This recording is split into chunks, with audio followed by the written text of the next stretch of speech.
Olá a todos e a todas, meu nome é Cristiano Glória, estamos aqui para mais um FIS Talks Educação. E para quem não conhece, esse é o espaço que a gente discute os eixos temáticos da iniciativa FIS. E a gente está aqui para falar de educação, tá? E nesse programa a gente trouxe um empreendedor, quem faz parte aí do ecossistema de inovação em educação, com certeza já ouviu falar dele e da empresa que ele representa. Então, prazer imenso ter aqui com a gente Vinícius Guzmão, CEO da MedRoom. Vinícius, obrigado aí pelo seu tempo, por estar aqui com a gente agora. Eu agradeço o convite, Cris. Muito bom aqui tá podendo compartilhar insights legais para quem está tentando empreender ou conhecer um pouco mais de tecnologia e educação na saúde. Legal. E essa é a ideia mesmo desse espaço, a gente trazer líderes do setor, pessoas que estão fazendo diferente, criar um canal aí para democratização do conhecimento e servir aí para passar aí um pouquinho do que está acontecendo aqui no Brasil para quem está assistindo a gente. Vinícius, a gente sempre abre esse papo nosso pedindo para se apresentar um pouquinho. Então, conta aí para a gente um pouquinho da sua história e a história da MedRoom. Conto sim. Não é tão longa assim, né? A gente tem 4 anos de existência aí, surgimos em 2015. Fundei a MedRoom com meu sócio, o Sandro. Eu sou biólogo de formação, o Sandro é da área de computação gráfica, tem mais de 20 anos aí de experiência com jogos, produção audiovisual, filme, enfim, o que você imaginar, ele já fez. E eu, na faculdade, eu sou aqui da USP, da biologia aqui da USP, eu tive a oportunidade de me aventurar com os grupos de empreendedorismo, empresa júnior, essas coisas. E numa dessas aventuras a gente participei da organização junto com o núcleo de empreendedorismo da USP, de um Startup Weekend. Então a galera de startup aí, de inovação, deve conhecer o formato. Você tem um final de semana para ter uma ideia, descobrir um problema, ter uma ideia de como resolver, propor essa ideia enquanto uma empresa e apresentar no final. E foi o que a gente fez. Eu ajudei a organizar e participei do evento. O Sandro estava lá, apresentou uma ideia muito doida ali de cirurgia com realidade virtual para treinamento cirúrgico e tal. Falei, meu Deus, esse cara, né, é muito doido. Ele nem era da USP, então tinha só um cara barbudo ali e tal. E eu falei, nossa, esse cara é muito louco, gosto de videogame, gosto de não sei o que, eu preciso trabalhar com esse cara. E a gente trabalhou nesse final de semana e foi um fracasso, né? A real foi um fracasso. A gente apresentou a ideia, fomos esculachados ali pelos jurados, mas a vontade de fazer funcionar vingou. Então, depois disso, a gente continuou trabalhando no projeto, foi melhorando. Os feedbacks negativos não desanimam a gente, pelo contrário, eles Legal. motivam bastante. E aí a gente passou 2015, no finalzinho de 2015 foi o evento, 2016 a gente prototipou bastante coisa, conversou com bastante gente, cliente, aluno, professor, investidor, uma galera. Em 2017 a gente começou a fechar alguns negócios já, empresa, indústria. Em 2018 a gente entrou no mercado para valer com o nosso produto, que é o Atrium, nosso laboratório de anatomia em realidade virtual, que está rodando aí.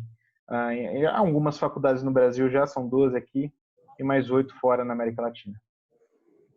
Pô, cara, muito bom, muito bom. Se a gente pensa em empreender e ficar preocupado com não, é melhor nem sair de casa, né? Com certeza. Faz parte a gente quebrar essas barreiras. Agora, Vinícius, tira uma dúvida minha, pode ser também dúvida do pessoal que está assistindo a gente. Você falou de realidade virtual. Qual é a diferença entre a realidade virtual e a realidade aumentada, por exemplo? Legal. Tem bastante gente faz confusão, na real, com esses termos. Eles são bem confusos mesmo, principalmente porque eles não é uma coisa binária, né? Não é 0 ou 1. A gente não tem ou realidade virtual ou realidade aumentada. A gente tem um gradiente de realidade. Então, a gente tem a realidade real, que é o que a gente vive aqui no dia a dia, e a gente tem a realidade virtual, que é a outra ponta. É uma realidade que ela não é a real. E conforme você vai acrescentando níveis de realidade na realidade virtual, quanto mais próximo você vai deixando do real, você vai navegando naqueles termos. Realidade mista, realidade aumentada. E aí cada lugar, dependendo de onde você está, no meio acadêmico tem bastante discussão, vários termos também, você vai tendo uma visão do que é cada um. Então, realidade virtual sendo o oposto da realidade real, ele é quando você veste os óculos, né, um óculos de realidade virtual, e você se vê em outro lugar. Você não está mais na mesma realidade que você estava antes. Você veste, no nosso caso, você se vê dentro de um laboratório de anatomia com um paciente realista ali na frente para você interagir como se você estivesse trabalhando com uma pessoa de verdade. Enquanto na realidade aumentada, a gente já está indo mais na linha de aplicações onde a gente projeta uma realidade virtual na realidade real. Então, a gente adiciona uma camada, um layer ali de virtualização na nossa realidade. Então, é quando você vê, né, os exemplos mais famosos, o Pokémon GO, que você sai na rua e vê os bichos na rua pelo celular. Ou então, teve um alto, né? Agora acho que já não está tão forte, mas ainda tem bastante coisa acontecendo com propaganda, publicidade, que você aponta lá para a latinha do refrigerante e você consegue ver uma animação acontecendo. Então a realidade aumentada está mais para esse tipo de interação e a realidade virtual está para outra ponta, onde a gente realmente corta todas as relações com a realidade real. Entendi. Eu acho que você sempre ficou bem, né? Eu acho que o Pokémon GO introduziu realidade virtual e realidade aumentada para muita gente, né? Sim. Eu acho que talvez a coisa do momento, não sei se você já recebeu isso, é a questão do Google, né? Que você bota um animal, um bicho, e aí você consegue ver esse bicho em 3D com o seu celular, dentro do seu ambiente. Eu acho que isso é o que está mais em voga agora. Vinícius, a gente já falou aqui algumas vezes aqui, né, nesse espaço dos desafios de empreender aqui no Brasil, né? A gente tem um ecossistema que está começando ainda, algumas barreiras burocráticas, etc. Mas a gente, ao mesmo tempo, também tem muita gente nova fazendo coisas que estão fazendo barulho, estão conseguindo superar essas barreiras aqui. E as grandes instituições estão criando aí espaços de aceleração, de mentoria e etc. Aí, partindo da experiência de vocês, já falou como você começou ali no Startup Week, no Hackathon, quais foram os principais desafios para vocês? Quando vocês começaram a ter ideia, a gente vai ter uma ideia legal para educação e saúde, tem uma tecnologia nova, tem uma tecnologia inovadora que não está sendo usada. Sair da cabeça para ir para a prática, quais foram os desafios que vocês encontraram aí nesse caminho? Cara, essa pergunta talvez seja uma das mais... Ela é complicada de responder. Apesar da gente conseguir, e eu consigo mapear, a questão aqui é cada momento que a gente passa são desafios diferentes. Eles nunca acabam.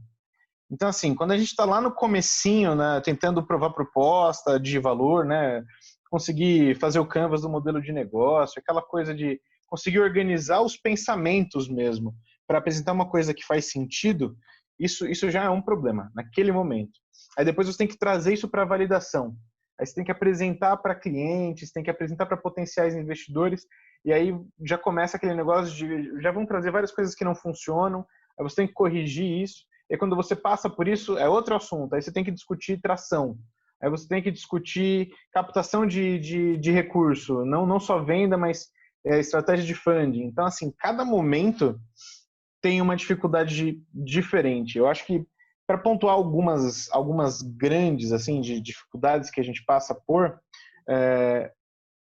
acho que a primeira é realmente entender o usuário, né? Isso não é trivial, não é simples, não é tão simples quanto parece, né? Não é porque eu sou um aluno que eu entendo de educação, ou porque eu sou um professor que eu entendo de educação, por exemplo. Tem muito disso, e a gente vem... Infelizmente, na verdade, né, na área de saúde, a gente tem muitos professores que não são pedagogos, eles não estudaram para ser professor. Isso não é uma característica negativa do professor, né? Não é isso que eu estou colocando. O que eu estou colocando é como a gente não tem a formação de educador, enquanto a gente está estudando, enquanto a gente está na prática, na hora de fazer, por exemplo, uma migração para um modelo de ensino híbrido à distância, ou com simulação realística, ou qualquer coisa do gênero, a gente vai ter deficiências que vão ser observadas do ponto de vista de quem tem que estar lá. Então, tanto do aluno quanto do professor. Então, tem uma área do conhecimento para esse tipo de discussão. E a gente só vai aprender isso depois que a gente, né, tá batendo cabeça. Então, você vai falar com um aluno, ele fala, pô, legal demais, tecnologia, realidade virtual, adoro, muito legal, gamificação, eu jogo videogame, não sei o quê. Mas aí você vai falar com o professor e ele fala, mas quando que eu vou usar isso? Mas por quê? Mas é videogame? Mas isso aí, meu filho joga Need for Speed em casa, no PlayStation 4, e ele vai aprender alguma coisa jogando videogame? E aí você começa a entrar naqueles cenários de user adaptability, né? Que tem os innovators, os early adopters, os laggards lá na outra ponta, e a gente vai observar isso que, assim, cara, tem usuário de tudo quanto é tipo. Tem quem vai abraçar rápido, tem quem vai demorar mais, tem quem vai promover, tem quem vai demover. Então, entender o usuário acho que é a primeira grande dor, assim, o desafio que a gente tem que realmente passar por. E o próximo, acho que é vender isso para alguém. Então, assim, é até fácil, a gente até costuma conversar bastante sobre isso nas discussões comerciais, né? É fácil vender. Vender não é uma coisa difícil. O difícil é vender o que você tem a oferecer. E fazer o cara despender dinheiro para. Ele tem que trocar valor com você. Então, assim, eu tenho que vender uma coisa que eu tenho, que eu não posso vender necessariamente o que ele sonha só. Eu tenho que vender, eu tenho que fazer o que eu quero vender, ser um sonho para ele e tudo mais. Tem essa discussão, mas eu não consigo monetizar sonho, né? Eu preciso vender produto. Então tem esse desafio de uma tecnologia inovadora, ela é incrível, mas ela coloca o pessoal para sonhar. Então, quando você vai fazer essa venda, essa pessoa está sonhando com 1 milhão de coisas que ela pode fazer. Hoje, esse 1 milhão de coisas são 2, 3 coisas.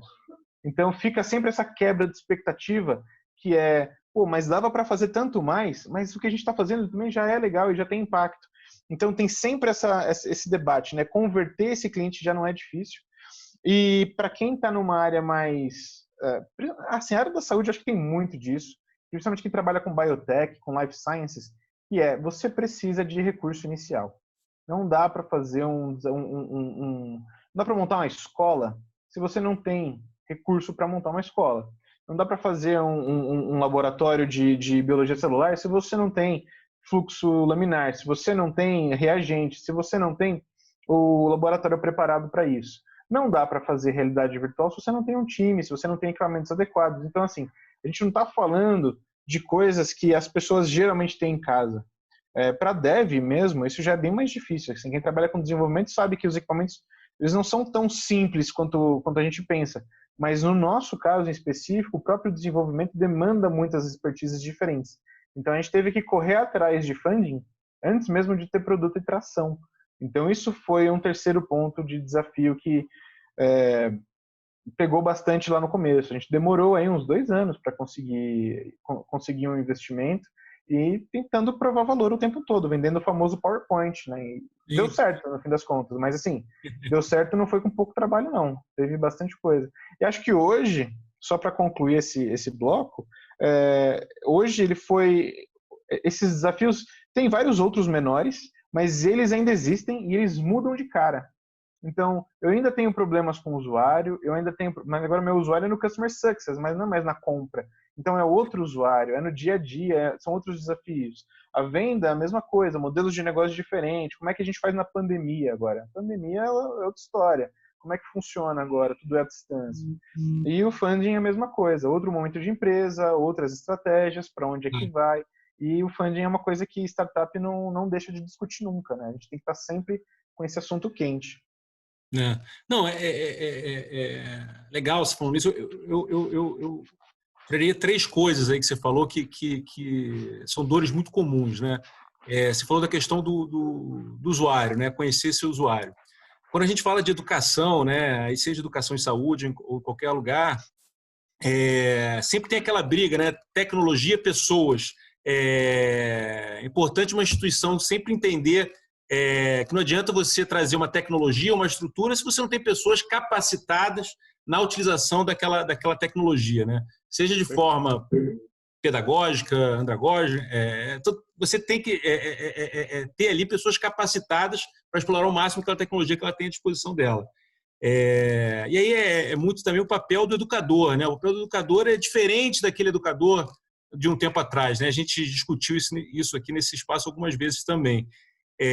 Então, você entender o seu cliente, né? Entender o seu usuário e ver se aquela instituição está preparada para absorver essa tecnologia, deve ser uma coisa importante para vocês, né? Para você não acabar botando uma Ferrari, alguma coisa assim, dentro de um lugar que não tem motorista, não tem ninguém que saiba dirigir. E isso é uma dor muito comum, acho que todo mundo que trabalha com educação ter o usuário capacitado para utilizar essa tecnologia.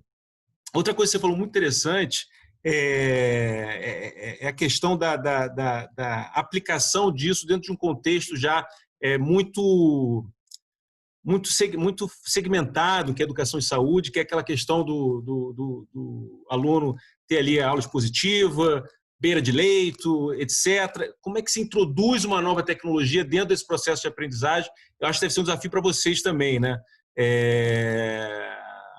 Para realmente garantir que isso seja uma iniciativa institucional. Não é o cara, não é o professor Cristiano que falou assim, porra, conheci o Vinícius, tem um produto de realidade virtual espetacular, vou trazer isso aqui para a minha aula de anatomia, etc. Se não tem uma iniciativa institucional apoiando esse movimento, vira uma coisa só do professor Cristiano com os alunos dele e deixa de ser uma parte realmente do processo institucional daquela empresa. Tenho certeza que isso é uma coisa que vocês também devem sempre estar ali atentos sobre se a instituição está realmente comprando a ideia como um todo. E o terceiro, que acho que toda vez que a gente fala de startup, fala de produtos, é a questão da tração, né? É de você realmente conseguir fazer isso em escala, você mostrar para o investidor, para o sócio, para a incubadora, etc. E, olha, tem um produto que tem escala, que tem tração e etc. E tenho certeza que vocês tiveram que quebrar alguns paradigmas, né? Quando a gente fala de realidade virtual, sempre aparece a questão do preço. Será que isso ainda é uma tecnologia cara? Será que eu consigo fazer isso com escala? Ou seja, será que eu tenho uma turma aqui de 50 alunos, 40 alunos? Será que todos vão ter a mesma experiência? Acredito que vocês devem ter encontrado situações como essas também, né? Várias, na verdade, e assim, ainda continua sendo boa parte das dúvidas dos professores em si. Nesse sentido, eu acho que tem talvez 3 coisas que eu consigo pontuar. Tem o uso individual da tecnologia, então assim, vestir um óculos, usar os controles, esse aprendizado de como usar o equipamento, de como dirigir a Ferrari, né? Então, existe isso. A gente trabalha para isso ser o mais simples possível, então toda a usabilidade UI tem um trabalho de design pesado para a gente conseguir realmente fazer as coisas acontecerem com o menor número de processos e cliques possível. Então esse é o trabalho, um dos trabalhos que a gente considera que a gente faz bem até, que é tornar a experiência o mais fácil e simples possível para todos os professores. E a gente tem tido bons resultados. O tempo de aprendizado para você vestir e conseguir usar é bem baixo, em questão de 10, 15 minutos, a pessoa já sai usando bem. Só que aí, depois desse desafio, vem o desafio do conteúdo em si. Quando que eu uso? A gente tem um sistema educacional que está baseado em modelos que não são necessariamente amigáveis a experiências diferentes. Então, a gente vem aí de um processo fabril de educação, né, de colocar um monte de gente na sala, um professor, treinar 60, 120 alunos de uma vez. Então tem essas questões que são inerentes ao sistema em si. Não estou dizendo que está errado, que o sistema é ruim ou qualquer coisa do gênero. Teve até um professor lá da USP que falou uma vez para mim, ele falou, mas assim, o sistema não está falido, ele está funcionando há quanto tempo e formando quantas pessoas? Que sistema é melhor que o sistema que a gente tem hoje? E eu pensei, realmente, né? É mais ou menos por aí. Ele tem seus problemas, mas ele tem funcionado para o propósito. Então, o que a gente tem que fazer é melhorar o sistema em si. Mas aí tem essas questões de em que período da aula isso tem que acontecer. O professor, ele tem tempo disponível para conseguir aprender, entender um conceito novo. O professor é pago para isso. Isso é uma questão importante no Brasil, porque a gente tem uma depreciação grande dos professores em algumas faculdades, né? O papel do professor ele é diminuído, enquanto que a gente vê com tecnologia, na verdade, não é um papel diminuído, é um papel muito maior, só que diferente. Né? O professor ele tem muita responsabilidade enquanto instrutor, enquanto moderador, tem várias experiências. Você, Cristiano, está extremamente familiarizado com simulação realística, todas essas questões da simulação em si. A importância do professor ainda é muito relevante. Só que os momentos que ele tem para usar as coisas não são... Tem que estar contemplado, né? Isso não é uma coisa simples de colocar. E acho que o terceiro ponto diz respeito à escala. Ela está muito associada com essa visão também. Então, assim, é caro. Ele não é a tecnologia mais barata do mercado, né? Ela não é um caderno, mas é um computador. Então, assim, também não é a coisa mais cara que se compra numa faculdade, principalmente de medicina. Na verdade, o ticket médio fica bem abaixo assim, do que se pratica em outros produtos. E o uso disso, a escala disso vai variar bastante também. Então, eu acho que assim, escala é uma questão, com certeza, mas ela depende muito da dinâmica, depende muito da metodologia da faculdade e do que a gente tem disponível ali de tempo de professor, aluno, para conseguir brincar. Estou 100% de acordo. Você falou uma coisa interessante também, que é vender é fácil, né? Principalmente quando a gente fala de educação. Você nunca vai ter tenho certeza absoluta que você nunca vai ter uma reunião comercial que você vai apresentar uma solução de educacional, uma solução que tem o objetivo de trazer uma melhor experiência para o aluno, que falou assim, não, isso não é legal. Eu acho que o desafio é realmente o cara gostar, comprar e botar isso de uma forma efetiva dentro da instituição. Mas eu estou 100% de acordo, 100% de acordo. Eu acho que tecnologias elas não são substitutivas, né? O objetivo não é a gente substituir absolutamente nada, e sim melhorar a experiência de aprendizado ali do aluno junto com o professor, né? E as coisas acabam acontecendo de uma forma mais orgânica. Eu vejo dessa forma também. Muito bom, Vinícius. Eu acho que esse é um momento legal para a gente parar essa primeira parte aí da conversa nossa. Para quem quiser ter acesso aí aos outros programas aqui do FIS Talks, entrar no nosso canal do YouTube, saber um pouquinho mais sobre a iniciativa FIS, entra no nosso site www.fis.org.br e marca o sininho lá no YouTube para saber também quando é que vai vir a próxima parte desse bate-papo nosso com o Vinícius Guzmão. Gente, obrigado. Até a próxima aí.